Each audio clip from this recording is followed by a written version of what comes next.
So let's get this party started. Actually, it's already started, but let's officially start it. Welcome to Unfinished Friday, the place where we can learn and grow a little bit in about a 12-minute little presentation. Robert Bolden today is going to be sharing on mindset, and I'm super excited to have him on.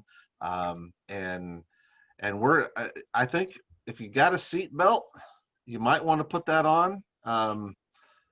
Just be ready because he's gonna take us to the next level. So without further ado, Robert Bolden.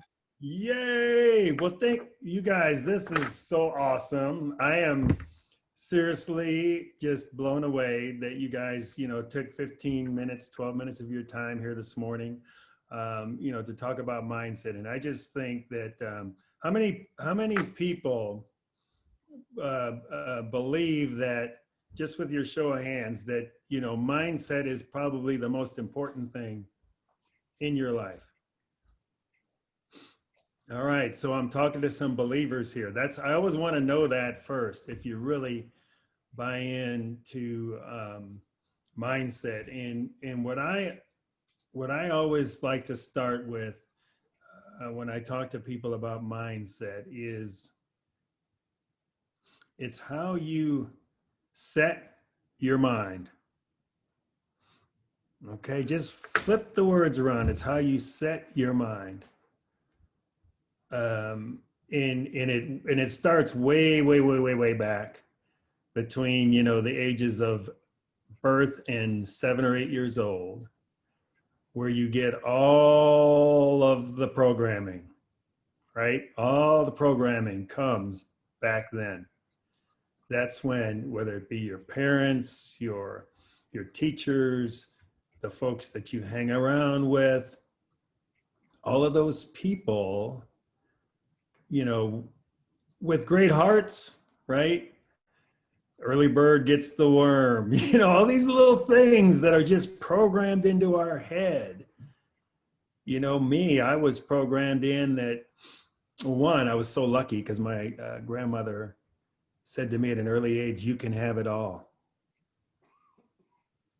You can have it all. And I just knew my whole life that things were going to work out. I didn't know why, I didn't know how, but she put that in my life. So fortunate. And I didn't realize it till I was well into my 50s, how impactful that was. But on the flip side of that, if you weren't spoken those things into your mindset at an early age, it can be debilitating for people. All right, it can be really debilitating. So the self-improvement world out there, there are gazillions of books and millions and trillions of dollars spent every year on self-improvement, reading books, all of this stuff. And I'm a junkie just like maybe some of you guys are. I'm always looking for something else to put into my head. But why is it that we're consuming all this stuff? And for the most part, things aren't really changing. For the most part, there's still the maybe 1 to 2 to 3% of people who seem to be joyful, seem to be happy, seem to have it all together. Why is that? And any thoughts on that? Why is that? Let's make this interactive a little bit. I think you have to believe it. Because of internal programming, paradigms. Yep. Paradigms do a lot of times determine our actions. Whatever you have in your subconscious mind, put you on automatic pilots. You automatically are doing things in a certain way. Mm-hmm. Congruence. Oh, say more about that. Came from Cheryl Hansen a few years back, when it's basically talk the talk and walk the walk, leading to true transformation. Love it. Love We it. can absorb all of these things, but unless we put it to action, that probably has something to do with it as well. Yeah, absolutely, Aaron. You know, what I've found and everything you guys, JoJo, everything that you guys said is absolutely right. The one secret sauce, the one missing ingredient, and so many people have taught me this. Most recently, it was John Maxwell, and it is your self-talk. It's your self-talk. John, when he was a pastor, and it got to be a joke around the church. He had one of the biggest churches in the country, and on Thursday mornings he would go around to the staff, and he would just go, "Hey, be there Sunday. I am going to preach the best sermon I have ever preached on Sunday. Oh my goodness, it is just going to blow your mind." And he goes around every Thursday, and he did that. And it got to be a joke because they go around and, okay, it's Thursday at about 10. John's going to be coming around telling me he's gonna speak the best sermon he's ever spoken. And he would do that all the time. He is a master at self-talk, talking to himself out loud. His dad taught him that. Set your mind. What Joe talked about, the subconscious mind and the programming, the only way you're going to change that, the best, most effective way to change that is through repetition, through autosuggestion, through repetition. I don't care what it is. If you catch yourself, I listen to Mel Robbins. Anybody heard Mel Robbins, How to Stop Screwing Yourself? That TED Talk? Brilliant. She goes, if they put one of those, things on top of our head that broadcast what thoughts that we had going on, they would institutionalize all of us, based on the things that we're saying to ourselves. So you guys, the secret sauce to all of those self-help books and everything out there that we consume and read and everything else is what you say to yourself. That mindset that you put, that you set your mind on every single day, every minute of every day. So catch it. If you ever catch yourself saying anything negative to yourself, flip it immediately. And especially you guys with our kids, again, from 0 to 7 up to kids hear no or can't up to 148,000 times to, if they're lucky, 1,000 or so yes you can positive affirmation. So I challenge everybody on the call today is when when you're in the midst of those wee ones from 0 to 7 or 8, speak positive affirmation into those kids because they need it. They absolutely need it. And the beauty of mindset is it can change the world, right? It can literally change the world. Our thoughts are the only thing that we can control. It's the only thing in this world that we can control are our own thoughts. And it can be contagious. Somebody said in the call today, we can be the light for other people by just the thoughts that we're sharing. All right. How am I doing on time, Mr. Aaron? You've got 3-4 minutes. If you got more, or you want to take questions or whatever. Any questions? Let's have some discussion here.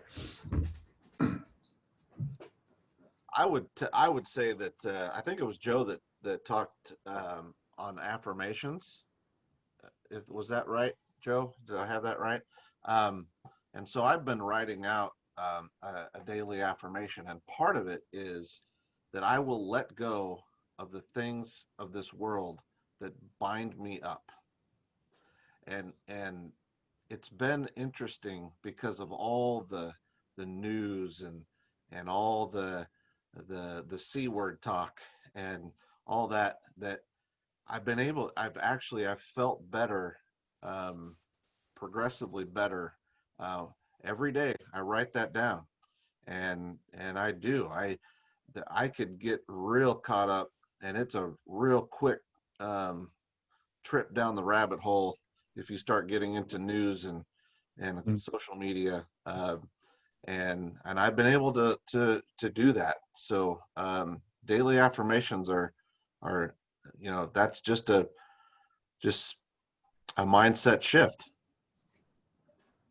Hey, Aaron, that's great because Robert, that's the same thing. Now I've advanced mine now to sticky notes on my mirror up in front of me right now with my goals, what I'm supposed to be doing, and all the different things to keep me in a good state of mind. But what Aaron said, I cut out news. It's amazing. First of all, I had an extra 2 hours a day, which is 600 hours a year plus. And it's amazing. It's amazing. You are what you eat Mm-hmm. or think. Mm-hmm. Yeah. Your environment is so important. So not only the thoughts that you put in your head, but the people that are around you, that if they know, right? If they Wasn't know. that you, Robert, who said you are the 5 people that you hang around with? So Oh, look yeah. around.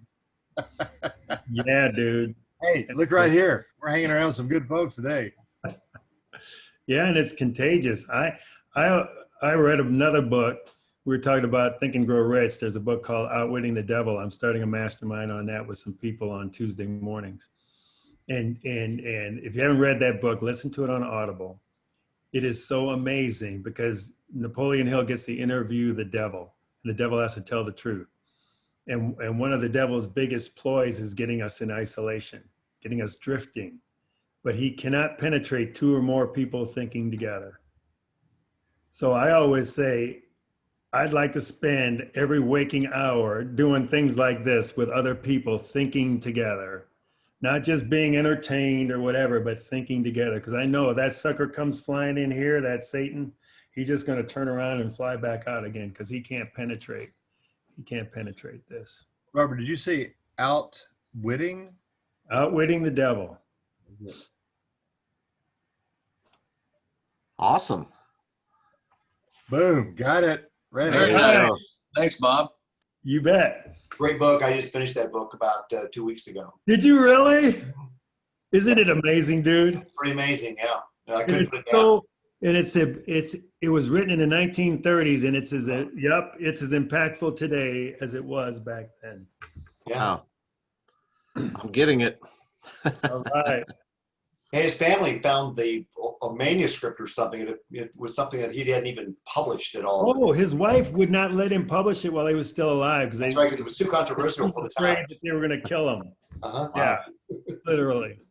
Yeah. In the 1930s, it would have been a really controversial book. Yeah. Well, hey, it is about that time. So thanks, Robert. Thank you. Connect with Robert if you don't know Robert, get to know him. He's awesome. Thank you, brother. And thanks for jumping on today. And you guys have a great Friday. Finish strong. Have a great weekend. Yeah. We will not be back here Friday. I am going to be in a turkey hangover. And Nice. and so have a happy Thanksgiving. Count your blessings. Be thankful for what we have, and don't Amen. and try not to dwell on the things that we don't have. So Amen. Even That's try what- not to, just don't do it. So that's what's in your cup. Wild turkey, huh, Aaron? Yeah. 101 proof wild turkey. Cheers. I love it. yes. love it. Well, thank you all. All right, thanks, We'll guys. see ya. Love you.